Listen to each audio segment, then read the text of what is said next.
J'aime l'odeur du napalm au petit matin.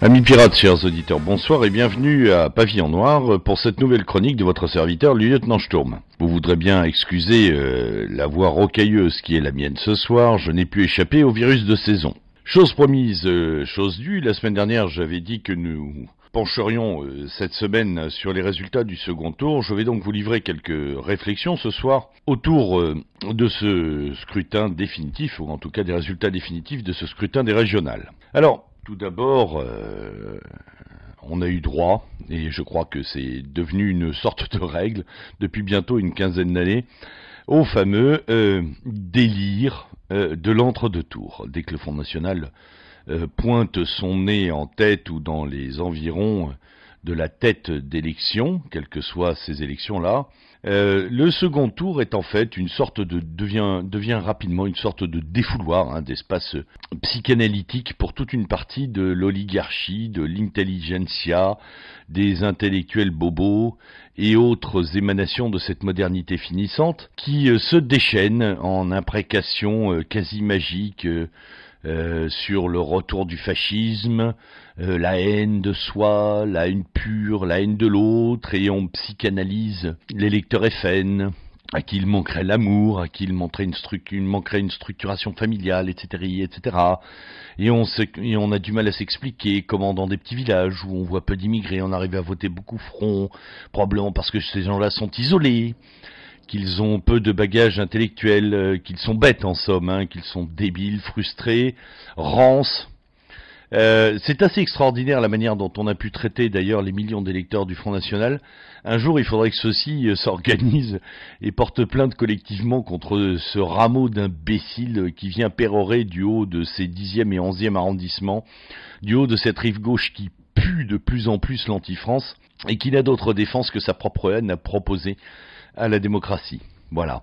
Donc ça c'est dit, et c'est surtout la conclusion qui est assez drôle, c'est parce que ce déchaînement, tous ces grands gestes, ces déclarations solennelles de désistement, de front républicain, de choix stratégiques dictés par le danger, par le péril, n'ont accouché au second tour que de la même situation que le premier, c'est-à-dire une forme de tripartisme. La semaine dernière, je vous avais dit qu'on était entré dans une nouvelle ère.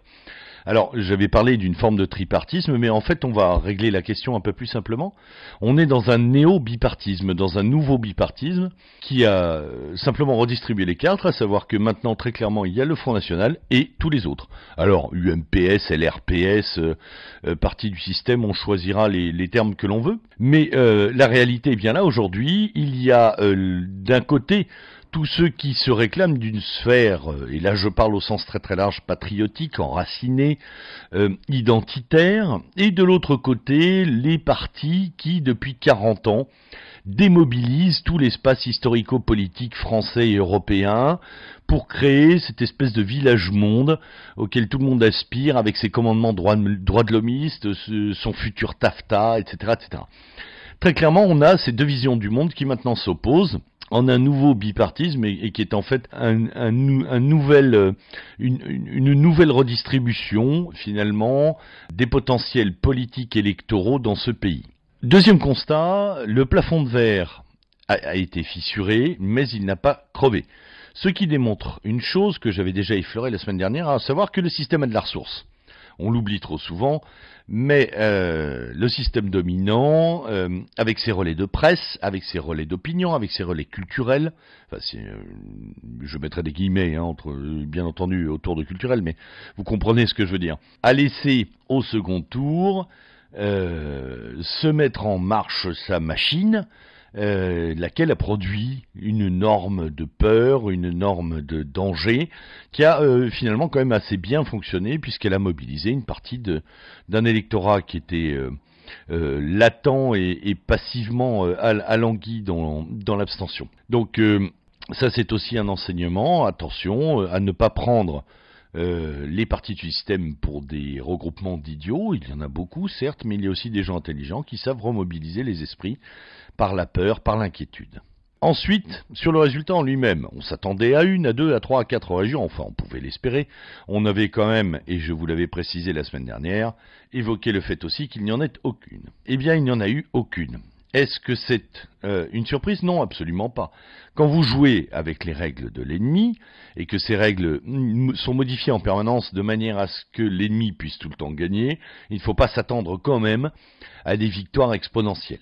Juste pour exemple, si les élections régionales avaient eu lieu avant la réforme des régionales, le Languedoc-Roussillon serait aujourd'hui une région gérée par le Front National.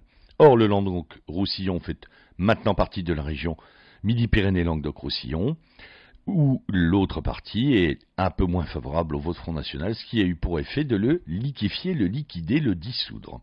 C'est grave, docteur? Bon, pas tellement, je vous l'avais dit, pour moi, c'est pas le plus important que d'obtenir des régions. Certes, ça aurait été symboliquement une forme de victoire pour des idées qui sont proches des nôtres, enfin qui abordent nos rivages. Mais je vois quand même 2 ou 3 caractéristiques positives. La première, c'est que, en étant dans l'opposition, un certain nombre de conseillers régionaux au Front National, dont et l'expérience ou la formation sont peut-être un peu justes, vont pouvoir s'aguerrir, vont pouvoir prendre en conscience des dossiers, avoir le temps de les éplucher, se former, réagir, entreprendre, proposer. Voilà.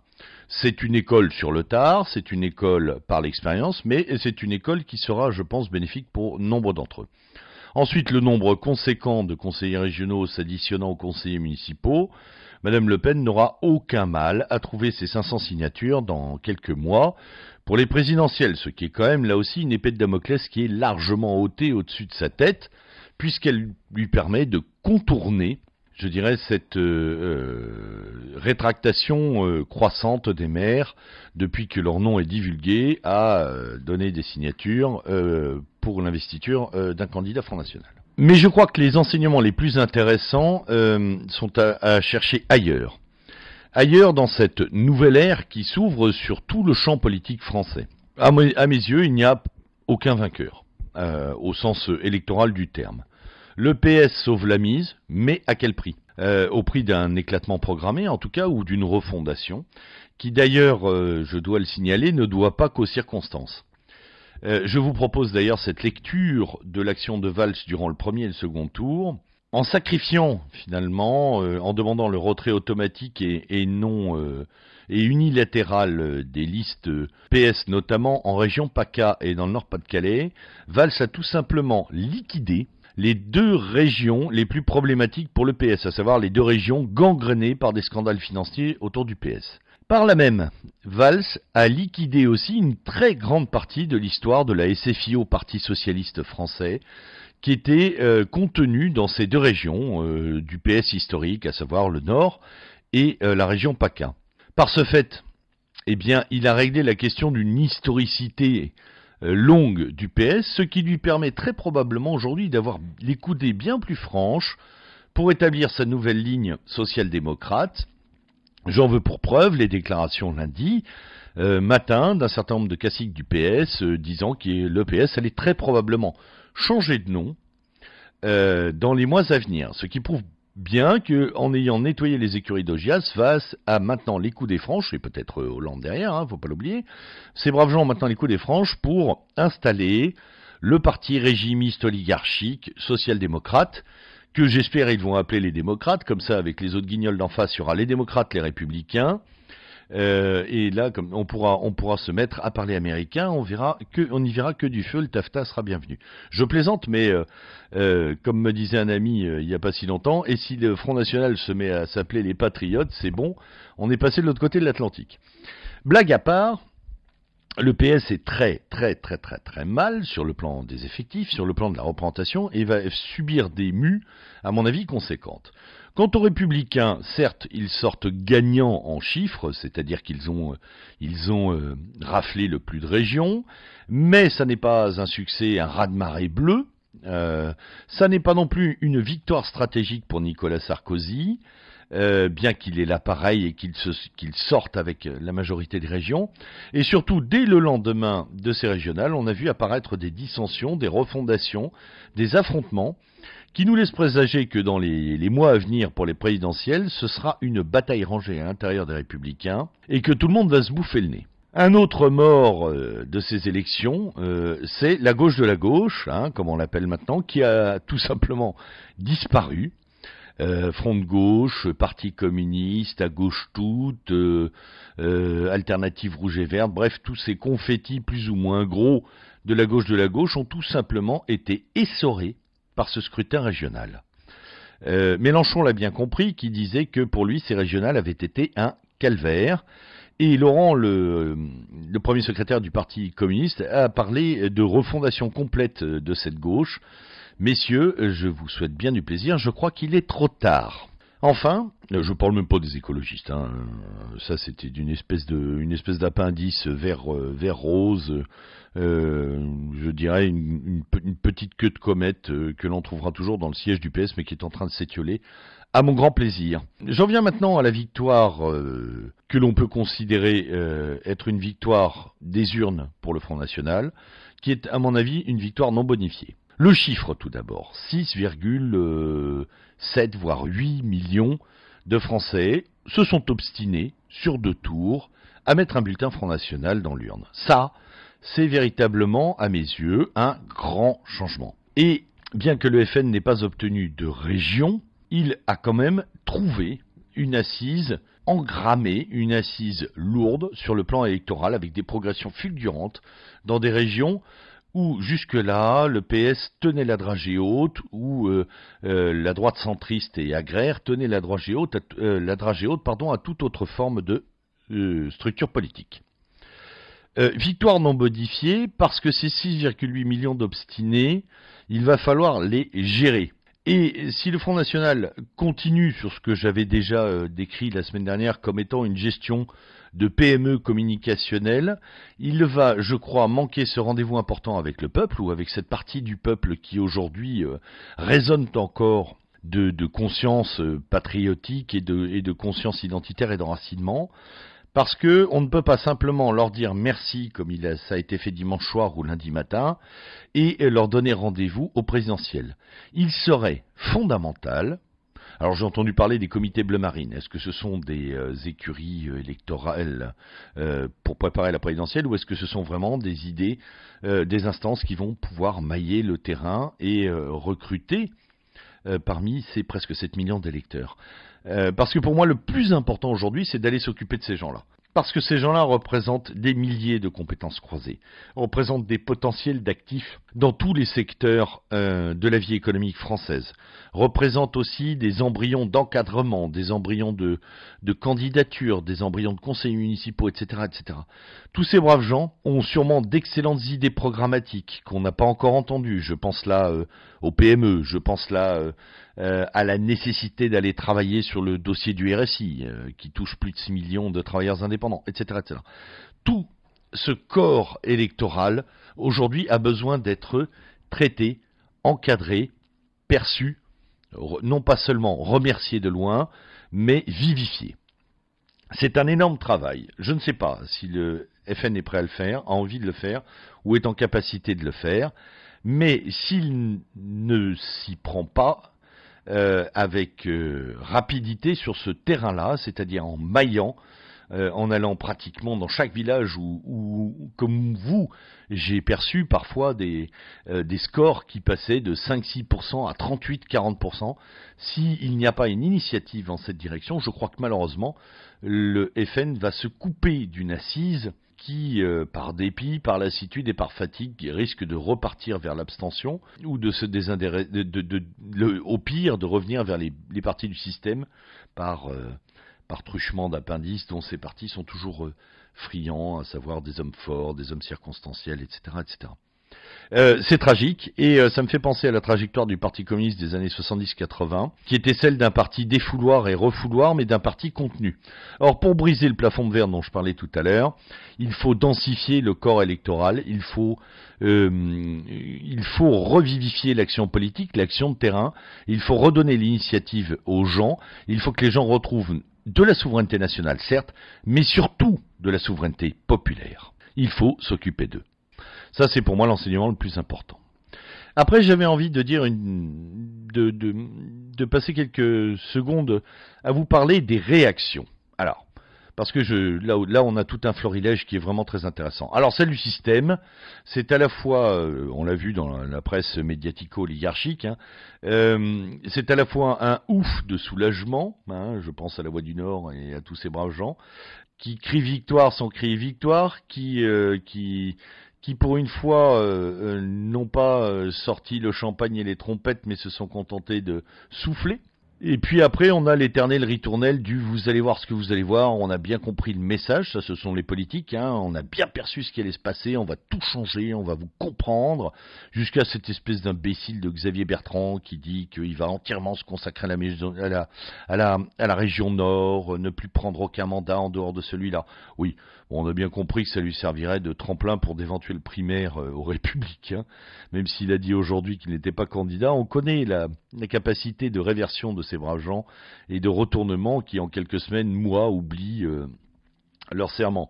Je ne parlerai même pas de M. Estrosi, que l'on peut facilement aujourd'hui qualifier de boule à facettes, tant ces revirements, retournements d'alliances, mélanges de discours partant du plus droitier au plus gauchiste font de lui la parfaite incarnation de ce système finissant, c'est-à-dire une marionnette électorale essentiellement guidée par un désir de ne pas mourir, c'est-à-dire d'être réélu en permanence. Ces gens font partie d'un corps cannibale politique qu'il est important et nécessaire de mettre à bas le plus rapidement possible. Après, second rideau des réactions, et celui-là m'a fait encore écarquiller les yeux, c'est celui de la mouvance, c'est-à-dire, j'ai du mal à qualifier ça, je vous le savez, maintenant c'est devenu une habitude de m'entendre dire ça, mais enfin disons dans la globalité des divers courants qui nous environnent et qui constituent une mouvance politique, patriote, nationaliste, identitaire, etc. Alors évidemment, là on trouve de tout. Les grincheux, c'est-à-dire tous ceux des mouvements dissidents et contestataires au Front National qui ont trouvé tous les motifs au néo-front, néo-national, tous les motifs de perte. Alors certaines des critiques ne sont pas infondées, je suis en phase avec celle-là. Mais surtout, les appels à l'abstention ou au report de voix sur d'autres, de droite, pour éviter de voter front, je trouve ça parfaitement ridicule. À un moment, il faut avoir suffisamment de détachement pour penser que le FN est un outil dans l'arsenal du militant, et que cet outil, pour l'instant, qu'on l'aime ou qu'on l'aime pas, c'est celui qui marche le mieux auprès de notre peuple. Soyons tactiques, soyons stratégiques, arrêtons de penser avec nos tripes, pensons avec notre tête. Bref, donc les grincheux, éternellement insatisfaits, malheureusement, sont voués à le rester. Les bipolaires, alors ça je les aime bien les bipolaires, c'est ceux qui avant chaque élection vous disent il est fondamental d'aller voter parce qu'on va gagner. Ils y croient, dur comme fer, c'est-à-dire qu'ils n'ont pas un peu de recul, et c'est dommage. Et puis à chaque fin d'élection, quand les résultats ne sont pas à la hauteur de leurs espoirs fous, et forcément déçus, c'est le repli. Oui, bon, alors maintenant, moi, je ne voterai plus, je vais m'occuper de ma famille, bâtir ma maison survivaliste, acheter des armes, le salut maintenant, ça passe par là, il faut s'enfoncer dans les bois, etc., etc. Oh là là là là. Un peu de calme, la Troisième Guerre mondiale n'est pas encore là, le système va mettre du temps à s'effondrer, vous inquiétez pas. Si, inquiétez-vous d'ailleurs, vous avez le droit de vous préparer. Mais l'outil électoral n'est encore qu'un outil arrêté d'essentialiser les élections. Les élections sont une partie de la vie politique de ce pays. Nous le savons, nous militants, il y a une vie entre les élections. Je vais en reparler dans 5 minutes.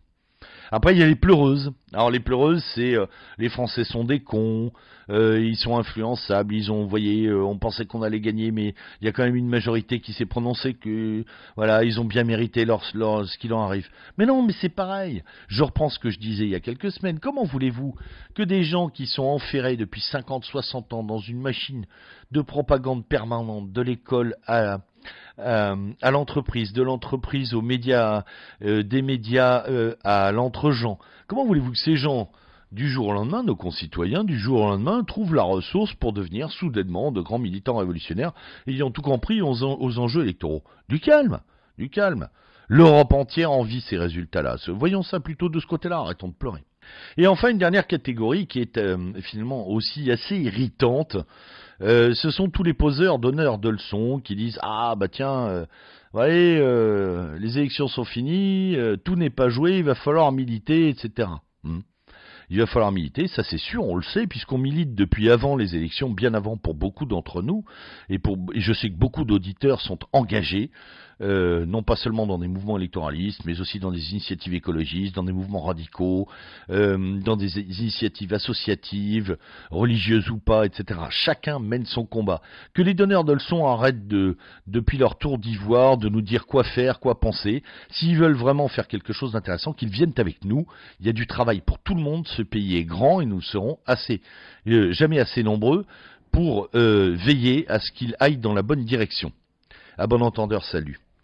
Et puis enfin, comme je vous le disais tout à l'heure, il y a effectivement une vie après les élections. Alors évidemment, la vie qui arrive après les élections, c'est celle qui va préparer les présidentielles. Donc en fait, on ne quitte pas vraiment la sphère électorale, on fait une petite pause, mais dès à présent, vous l'aurez compris, vous le savez, vous lisez aussi comme moi la presse et vous écoutez ce qui se dit à la radio et à la télévision, on est déjà en pré-campagne présidentielle. Tout le monde est en train de sortir les crocs dans les partis oligarchiques, etc., etc.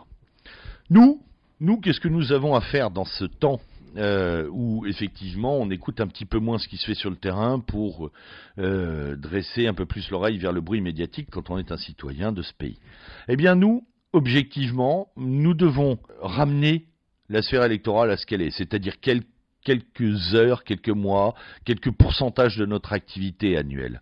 Nous devons retourner au quotidien à un travail de proposition, d'opposition, de construction, de reconquête.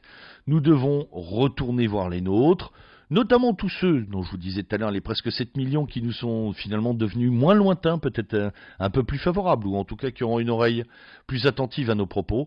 Nous devons retrouver les nôtres partout, dans nos familles, dans nos lieux de vie, dans nos lieux de travail, et nous devons reprendre ce que nous faisions avant, c'est-à-dire un énorme travail de conviction. Parce que c'est celui-là qui paie, c'est le travail de fourmi, petit clin d'œil au mouvement d'action sociale, c'est le travail de fourmi effectué au quotidien, avec toute l'ardeur que nous avons en nous, c'est celui-là qui paie, et pas seulement des rendez-vous finalement très théâtraux, où la totalité de l'espace politique se réduit à une fente close et à un bout de papier dans lequel on dépose toute sa liberté et toute son initiative. Il faut garder en mémoire et garder à l'esprit que le terrain, c'est nous, et le terrain, ça doit être à nous. Et nous devons œuvrer à travailler et labourer ce terrain en permanence.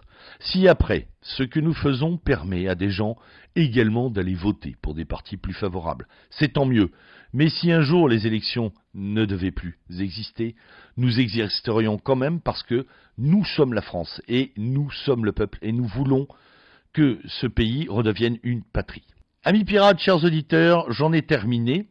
Non sans vous dire que je vous retrouverai la semaine prochaine avec grand plaisir pour d'autres sujets, enfin dirais-je, et surtout que l'avenir nous appartient et que nous avons énormément de choses à faire ensemble. Bonsoir.